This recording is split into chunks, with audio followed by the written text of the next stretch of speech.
Good morning, everyone. This is our presentation, Managing Healthcare Expenses. Number 1, addressing the financial burdens of illness or injury. Number 2, sources of protection from direct medical care costs. Number 3, health maintenance organizations. Addressing the financial burdens of illness or injury, a group health plan is sold collectively to an entire group of people rather than to individuals. The medical care plan offered by many companies is an example of group plan. Having a health insurance is important dahil po pinoprotektahan ka nito mula sa mga hindi inaasahang pangyayari or mataas na gastos about sa medical. Kasi po mas mababa or mababawasan yung mga expenses mo sa hospital kung may health insurance ka. Next, 3 types of losses. Number 1, covering your direct medical care costs. Medical care can be covered by an HMO, traditional health insurance, or a high deductible health care plan. Each is defined later. These 3 types of plans can cover as much as 90 to 100% of one's costs and compromise a plan typically offered by employers. Ang pag-uunawa sa iba't ibang different components of health insurance and the types of plans ay maaaring magamit para makatulong sa mga individual and families na gumawa ng maayos na desisyon tungkol sa pag-cover at pag-manage ng kanilang direct medical care costs. Number 2, covering your rehabilitative and custodial care costs. The elderly, people with chronic disease and accident victims often have needs that go beyond direct medical care. Medical care plans tend to cover only medically necessary care, not these rehabilitation and custodial needs. Yung pangangailangan para sa rehabilitative at custodial na pangangalaga ay kadalasang hindi na po siya kasama sa mga benefits ng medical care plans. Number 3, covering your lost income. Anyone with a job can lose income when they become sick or are injured. The amount of these benefits is based on the worker's average lifetime earnings and might be lower than necessarily to fully support young workers. Kapag po naman yung mga workers nagkaroon ng sakit or na-injured, may mga natatanggap naman silang benefits for the lost income during the period of illness or recovery. Yung benefits nila, ito yung araw na calculated based sa pagtatrabaho. Pero yung mga kakaumpisa pa lang na empleyado, mas mababa yung average na kita kumpara sa mas maraming karanasang manggagawa. Next, make the following your money habits in managing health expenses. Number 1, always maintain coverage for direct healthcare expenses. Binibigyan din po nito yung importance of having health insurance to cover medical expenses. Number 2, when changing employers, consider continuing your medical care plan coverage using rights established through the COBRA law. Pinapayagan ng mga individual na ipagpatuloy po nila yung kanilang insurance coverage for a limited time after leaving employment. Number 3, working people should sign up for an employer-sponsored premium compensation plan and a flexible spending account for healthcare spending when available to save money on taxes. Maaari naman po mag-iba yung mga particular na benefits depende sa mga offer ng employees at sa financial situation ng individual. 4, if you are a frequent user of healthcare, reduce spending on deductibles and coinsurance by choosing HMO or PPO.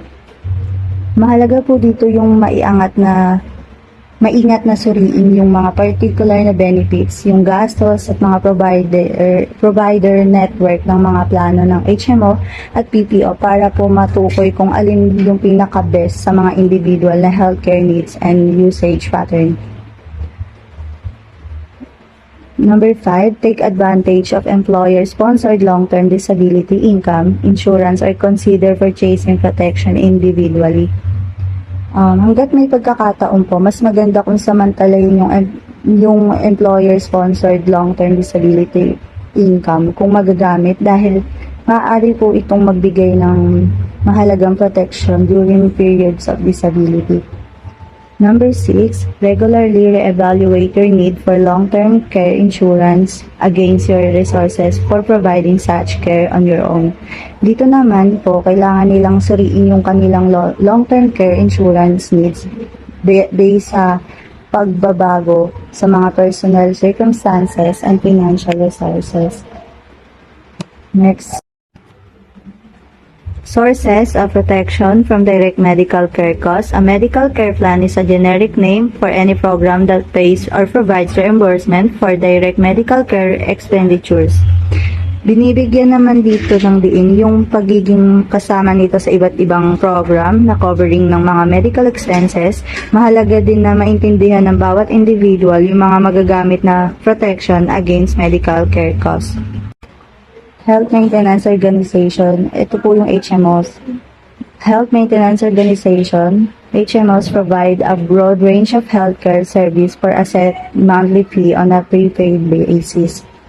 Yung HMO or Health Maintenance Organization nga po, sila yung tumatanggap ng malawak na service like healthcare, kasama na din yung hospital, surgical, at yung preventive medical care. Tsaka yung goal po ng HMO ay malaman agad yung mga problema ng maaga para mabawasan yung possibility na mataas na gastos sa medical treatment.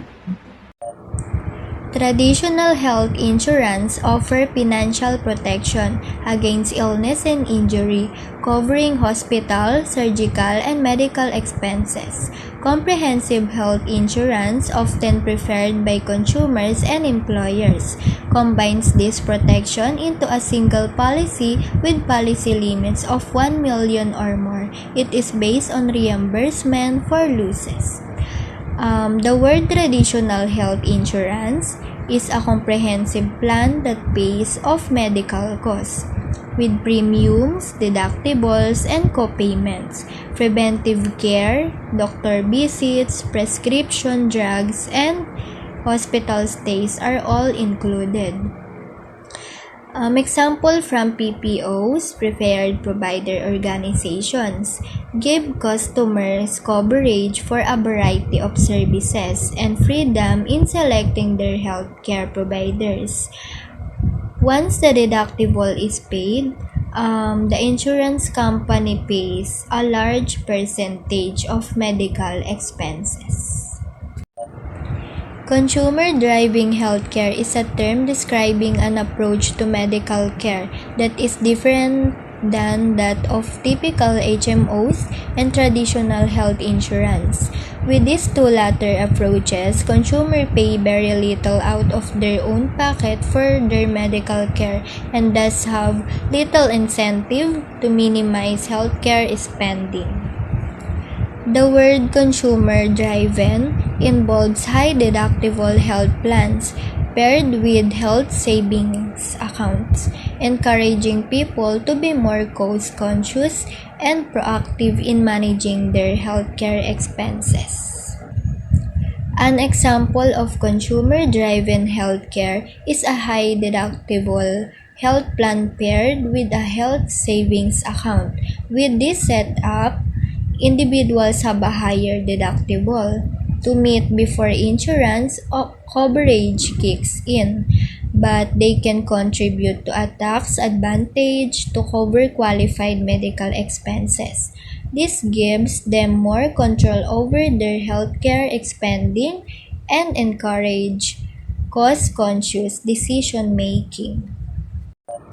The general benefits and limitation of medical care plans. Making sense of your medical plan benefits, what types of care are covered, and who is covered. Making sense of your medical plan benefits. Understanding your medical plan benefits can save confusion, delay, and money.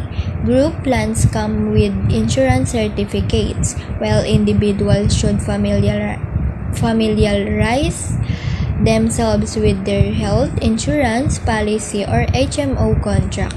Asking question and background information helps. Example, doctor visits, hospital stays, prescriptions, medication, and preventive care. The medical plan benefits is important to help avoid confusion about coverage, prevents delays in obtaining necessary care, and can ultimately save money by ensuring individuals understand their insurance and use it effectively. Example might include benefits such as coverage for doctor visits, hospital stays, prescription medications, preventive care like vaccinations, and possibly mental health services. What types of care are covered? The typical medical care plan covers hospital expenses, surgical procedures, prescription drugs, diagnostic tests, and doctor office visits. Dental and vision care are not covered but can be purchased separately through separate dental expense insurance. Example, primary care of visit and immunizations. Typically cover a range of care types including preventive care such as vaccination and screenings, primary care routine checkups, specialty care for a specific health issue, emergency care and hospitalizations. Primary care visit, regular checkups for overall health assessment, blood pressure and heart rate monitoring, discussion of any current health concern or symptoms, and immunizations, following a vaccination schedule for children and adults to prevent various diseases. Updates on flu shots and other recommended vaccines based on age and health condition. Who is covered? Medical care plans can cover individuals, families, or groups. Family policies can be complex, involving parents and dependent children. Questions like coverage from birth, stepchildren, and age limit must be answered to ensure all family members receive adequate protection. Example, an individual's, a family, or a group's. Individual medical care plans cater to a single person's health needs, while family plans extend coverage to all family members. Group plans provide health benefits for a defined group, such as employees within a company. Each type aims to address the specific healthcare requirements of the covered individuals.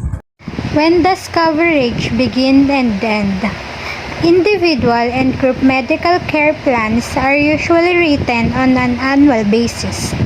An annual plan beginning on January 1 will start at 12 a.m. that day and end at 11:59 p.m. on December 31. The plan offers a range of services and benefits as specified in the policy during this time of coverage. Depending on the exact terms and circumstances of the plan, these benefits could include doctor visits, hospital stays, prescription drugs, preventative care, and other medical services.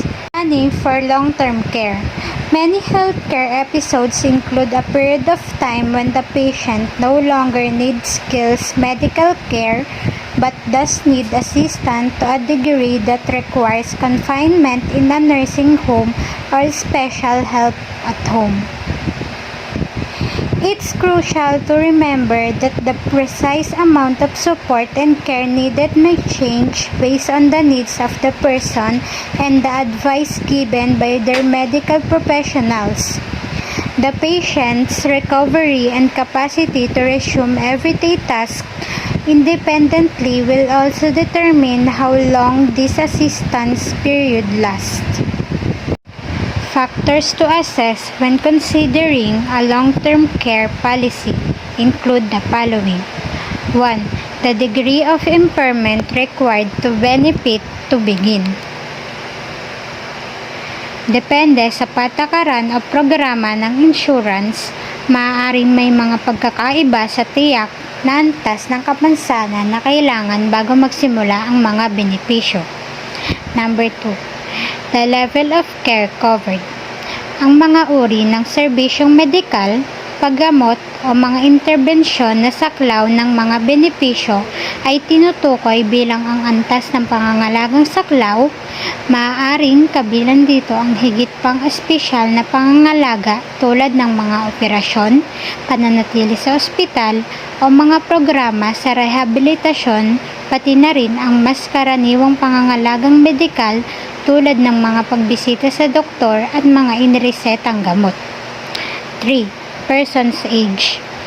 May mga sitwasyon kung saan ang edad ng isang tao ay nakakaapekto sa kanilang pagiging karapat-dapat para sa mga partikular na benepisyo o mga pagpipilian sa saklaw.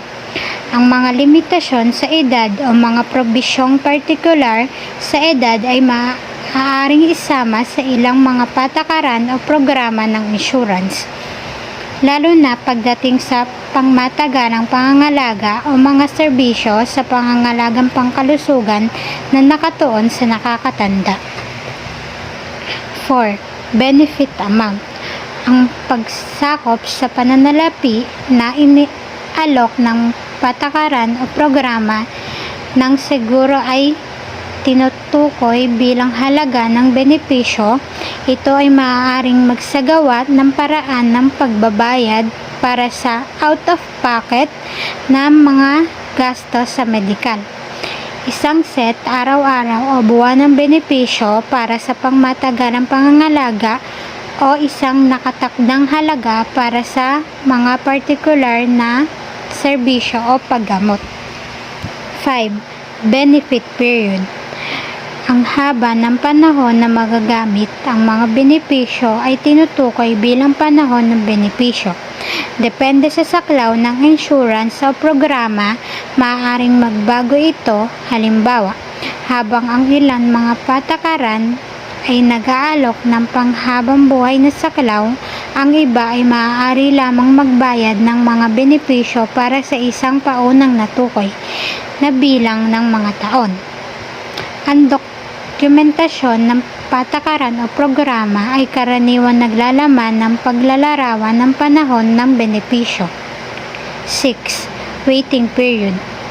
Ang tagal ng oras na dapat lumipas bago mabayaran ang mga benepisyo ay tinatawag na panahon ng paghihintay. Kung minsan ay tinutukoy bilang panahon ng pag-alis.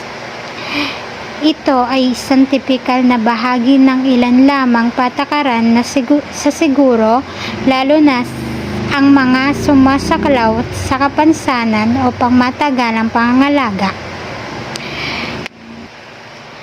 Ang haba ng oras ng paghihintay na detalye sa patakaran ay maaaring mag-iba mula sa ilang araw hanggang sa maraming buwan. 7. Inflation protection.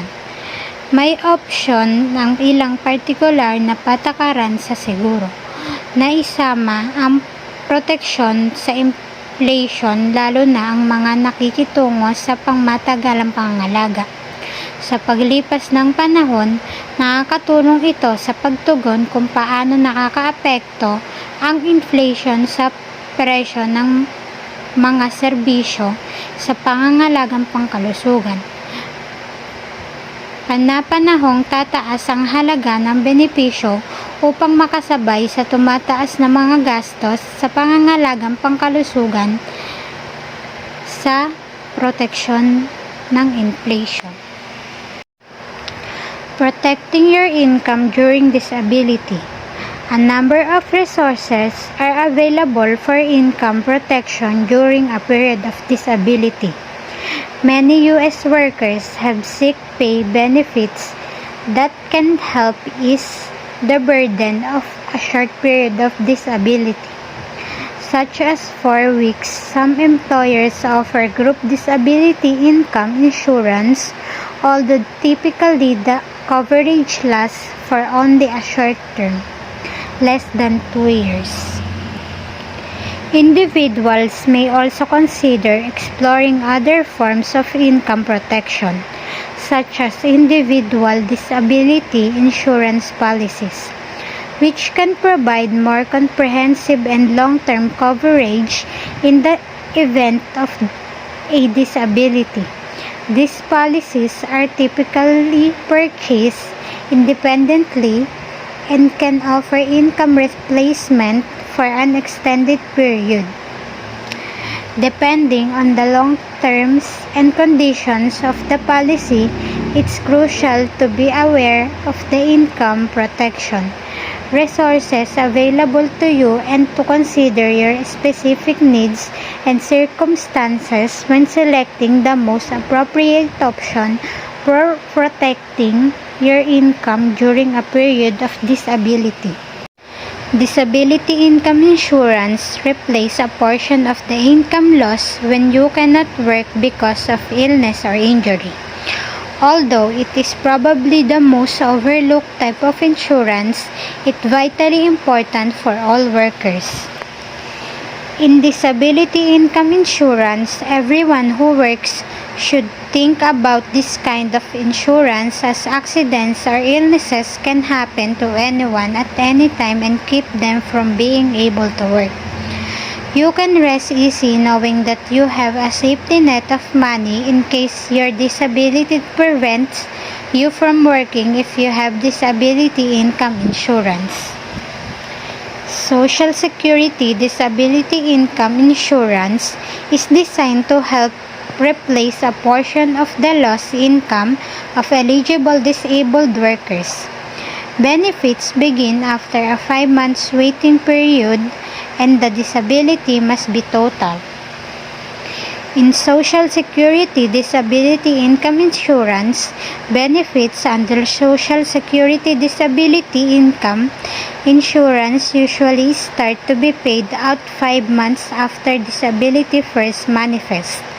The waiting period is intended to guarantee the people with long-term disabilities, as opposed to those with transient or short-term ailments, are supported by the program upon the expiration of the waiting period, and your approval for benefits will get monthly payment to make up for the lost income.